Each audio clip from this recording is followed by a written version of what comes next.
ବିରି ଓ ଚାଉଳରେ ଆପଣମାନେ ତ ସବୁବେଳେ ଇଟଲି ବନାଉଛନ୍ତି, କିନ୍ତୁ ଏ ଗରମ ସକାଶେ ବିରି ଆଣ ଖଟା ହେଇଯାଉଛି। ତେବେ ଚାଲନ୍ତୁ ଆଜି ବିରି ଚାଉଳ ନ ତିନ୍ତେଇ ବା ନ ବାଟି ମାତ୍ର 15 ମିନିଟ୍ରେ ସୁଜି ଓ ଲାଉକୁ ନେଇକି ଏ ନରମ ନରମ ମସଲାଦାର ଇଟଲି ବନେଇବା। ଆଉ ତା ସାଙ୍ଗରେ ଲାଉର ଚୋପାର ଗୋଟେ ଚଟଣି, ଯାହାକି ଆପଣମାନେ ଆଗରୁ କେବେ ବନେଇ ନଥିବେ। ଖାଇବାକୁ ବହୁତ ଟେଷ୍ଟି, ବନେଇବା ବହୁତ ସହଜ। ହ୍ୟାଲୋ ଫ୍ରେଣ୍ଡସ୍, ଜୟ ଜଗନ୍ନାଥ। ତ ଚାଲନ୍ତୁ ରେସିପି ଷ୍ଟାର୍ଟ କରିବା। ରେସିପି ଷ୍ଟାର୍ଟ କରିବା ପୂର୍ବରୁ ଗୋଟିଏ ଅନୁରୋଧ କରି ରଖୁଛି, ଯଦି ଭିଡ଼ିଓ ଭଲ ଲାଗିଲା, ଆପଣଙ୍କ ରେସିପି ପସନ୍ଦ ଆସିଲା, ତାହେଲେ ନିଶ୍ଚୟ ଲାଇକ୍ କରିବେ, ସେୟାର କରିବେ।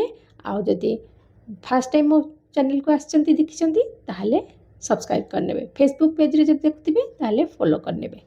ତ ରେସିପି ଷ୍ଟାର୍ଟ କରିବା। ଏଠି ମୁଁ 1.5 କପ୍ ସୁଜି ନେଇଛି, ମାନେ ପାଖାପାଖି 150 ଗ୍ରାମ ସୁଜି, ଆଉ ଅଧା କପ୍ ସେଥିରେ ଦେଇଛି ଦହି, ଘର ବସା ଦହି, ଫୁଲ୍ ଫ୍ୟାଟ୍ ମିଲ୍କର ଦହି। ଆପଣ ମାର୍କେଟ ଦହି ମଧ୍ୟ ନେଇପାରିବେ, କିନ୍ତୁ ଏତିକି ଦେଖିବେ ଦହି ଯେମିତି ବେଶୀ ଖଟା ହେଇନଥିବ। ସେଥିରେ ଲୁଣ ପକାଇକି ଦହି ଆଉ ସୁଜିକୁ ଭଲରେ ଗୋଳେଇକି ଛାଡ଼ିଦେବା। ଏବେ ଗୋଟେ ଲାଉ ଭଲରେ ଧୋଇକି ତାକୁ ଆମେ କୋରିନେବା। ଯଦି କଷି ଲାଉ ହେଲେ ବହୁତ ଭଲ, ଯଦି ଟିକେ ପାକଳ ଲାଉ ହେଇଛି ସେଥିରେ ମଞ୍ଜି ବାହାରିବ। ତେଣୁ କୋରି ସାରିଲା ପରେ ଲାଉର ତା ମଞ୍ଜି ଗୁଡ଼ାକ ବାହାର କରିଦେବେ। କେବଳ ଲାଉର ଯେଉଁ ଗୁର୍ଦାଟା ବାହାରିଲା, ମାନେ ଯେଉଁ ଗ୍ରେଟ୍ କରିକି ଆମେ ତାର ଯେଉଁ ବାହାର କଲେ ଲାଉଟାକୁ, ସେଇଟାକୁ ହିଁ ଆଡ଼୍ କରିବା, ମଞ୍ଜି ଗୁଡ଼ାକ ଆଡ଼୍ କରିବାନି। ଏବେ ସୁଜିରେ ଲାଉ ଦେଇକି ଭଲ ଭାବରେ ଗୋଳେଇକି ରଖିଦେବା। ତା ସାଙ୍ଗରେ ମସଲା ଦେବା। ମସଲାଦାର ଇଟଲି ବନେଇବା, ତେଣୁ ଗୋଟେ ଖଣ୍ଡେ ଛୋଟ ଅଦା, 2-4ଟା କଞ୍ଚା ଲଙ୍କା, 8-10ଟା ରସୁଣ କୋଲାକୁ ମୁଁ ଛେଚି ଦେଇଛି। ଛେଚିକି ସେଥିରେ ଆଡ଼୍ କରିଦେବା, ବାଟିବେନି, କେବଳ ଛେଚିକି ପକାଇବେ। ଛେଚିକି ପକାଇଲେ କ'ଣ ହେବ ନା, ତାର ମସଲାର ବାସ୍ନାଟା ବହୁତ ବଢ଼ିଆ ଲାଗେ। ଛେଚିକି ମିଶାଇଦେବା। ମିଶାଇ ଦେଇକି ଗୋଳେଇ ଦେବା ସବୁ ମସଲା, ଇଟିଲିର ବ୍ୟାଟର ଆଉ ମସଲା।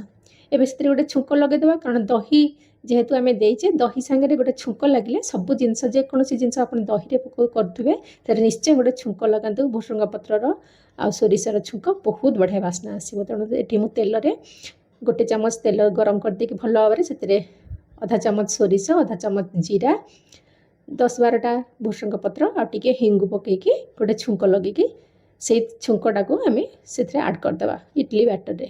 ଭଲ ଭାବରେ ଗୋଳେଇ ଦେବା। ଗୋଳେଇକି ଢାଙ୍କିକି 10 ମିନିଟ୍ ଛାଡ଼ିଦେବା, ଯେମିତିକି ସୁଜି ଆଉ ଲାଉ ଭଲ ଭାବରେ ମିଶିଯିବ ଆଉ ଫୁଲି ଉଠିବ। ସେଇ 10 ମିନିଟ୍ ଭିତରେ ଆମେ ତା ସାଙ୍ଗରେ ଖାଇବା ପାଇଁ ଚଟଣି ବନେଇ ନେବା। ଏବେ ଚଟଣି ବନେଇବା ପାଇଁ କଡ଼େଇରେ 1 ଚାମଚ ତେଲ ଦେଇଛି। ସେଥିରେ 1/2 ଚାମଚ ସୋରିଷ, 2ଟା ଶୁଖିଲା ଲଙ୍କା, ଟିକେ ଜିରା, 1 ଚାମଚ ଚଣା ଡାଲି, ମାନେ ବୁଟ ଡାଲି, କଞ୍ଚା ବୁଟ ଡାଲି, ତାକୁ ଧୋଇକି ଟିକେ ପୋଛି ଦେଇକି ତାପରେ ସେଥିରେ ଆଡ଼୍ କରିଛି। ଆଉ 2 ଚାମଚ, ମାନେ 20ରୁ 25ଟା କି 30ଟା ବାଦାମ ମଞ୍ଜି।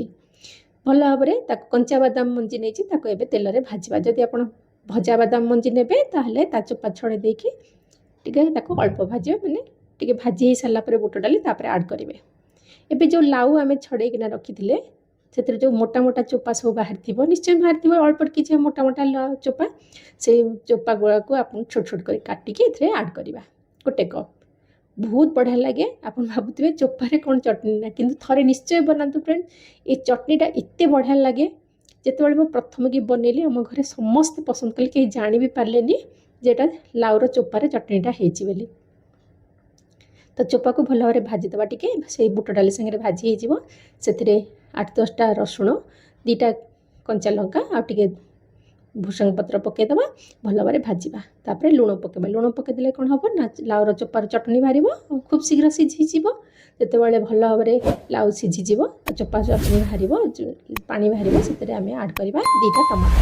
2ଟା ଟମାଟୋକୁ ମୁଁ ଚପ୍ କରିକି ଏଠି ପକାଇ ଦେଇଛି, ରଫଲି ଚପ୍ କରିକି। ତାପରେ ତାକୁ ଭାଜିବା। ଭାଜିଲେ ଲାଉର ବି ପାଣି ବାହାରିବ, ଟମାଟୋର ବି ପାଣି ବାହାରିବ। ପାଣି ଶୁଖିଗଲା ପରେ ତାକୁ ଆମେ ଥଣ୍ଡା କରିକି ଛାଡ଼ିଦେବା। ସେ ଥଣ୍ଡା ହୋଇଗଲା ପରେ ତାପରେ ଆମେ ତାକୁ ଚଟଣି ବାଟିବା। ତାକୁ ଥଣ୍ଡା କରିବାକୁ ଦେବା। ତ ଫ୍ରେଣ୍ଡସ୍, ଏଇ ଯେଉଁ ଚଟଣିକୁ ଆପଣ ଖାଲି ଲାଉ ସାଙ୍ଗରେ ନୁହେଁ, ଅନ୍ୟବେଳେ ମଧ୍ୟ ରୁଟିରେ, ଭାତରେ ମଧ୍ୟ ଖାଇପାରିବେ। ଭାତ ସାଙ୍ଗରେ ବି ଲଞ୍ଚରେ ଯଦି ବଳିଗଲା, ତାହେଲେ ଲଞ୍ଚରେ ଖାଇବେ, ବହୁତ ବଢ଼ିଆ ଲାଗେ। ଦେଖନ୍ତୁ, ସେଇ ଭିତରେ ଚଟଣି ଭାଜିବା ଭିତରେ ଆମର ଇଟଲି ଫୁଲି ଯାଇଛି, ଇଟଲିର ବ୍ୟାଟର। ଯଦି ଏଇଠି ଆପଣଙ୍କର ଇଟଲିର ବ୍ୟାଟରରେ ଅଧିକ ପାଣି ବାହାରିଛି, ମାନେ ଲାଉ ଦିଆହେଇଛି, ଲୁଣ ଦିଆହେଇଛି, ଯଦି ଆପଣଙ୍କ ଦହିଟା ଟିକେ ବେଶୀ ପାଣିଆ ଦହି, ତାହେଲେ ଟିକେ ଅଧିକ ପାଣି ବାହାରିବ। ତେଣୁ ପାଣି ଯଦି ବାହାରୁଛି ଜାଣିବେ, ଯଦି ପାଣି ବେଶୀ ଲାଗୁଛି, ତାହେଲେ 1 ଚାମଚ ସେଥିରେ ବେସନ ଆଡ଼୍ କରିଦେବେ। ଆଉ କିଛି ନାହିଁ।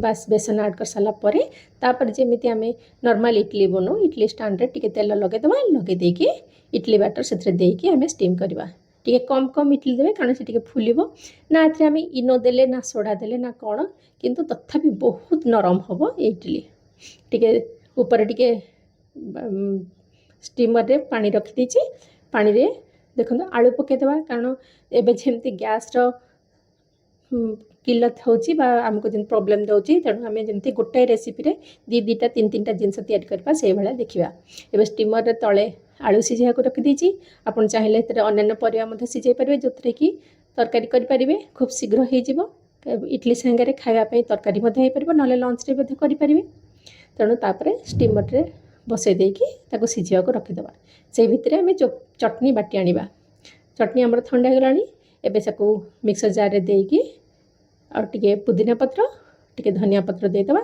आ बाकी तो आम सब जिनस ऐड करेचे जमीक शुखला लंका कंचा लंका रसुण आउ कि नहीं केवल धनिया पत्र टिके पुदीना पत्र देकी बाटीदेवा बाटिकी नहीं आसिकी एबे से गोटे तड़का लगेदेवा शुखला लंका भूसंग पत्र आउ सोरिषर बहुत बढ़िया बास्ना आ बहुत बढ़िया लगे ये चटनीर स्वाद आप थे न जे पर्यंत न बनी आप जानीपारे तेणु निश्चय बनातु ए भितर आम इडली भी सीझी गला चटनी सांगे सर्व करेंगे जेकोसी आलूर तरकारी सर्व करेंगे आ चटनी को आप लंच नहीं पारे तो जदि भी रेसिपीटा भल लगे निश्चय लाइक करेंगे आ फास्ट टाइम जब देखते चैनल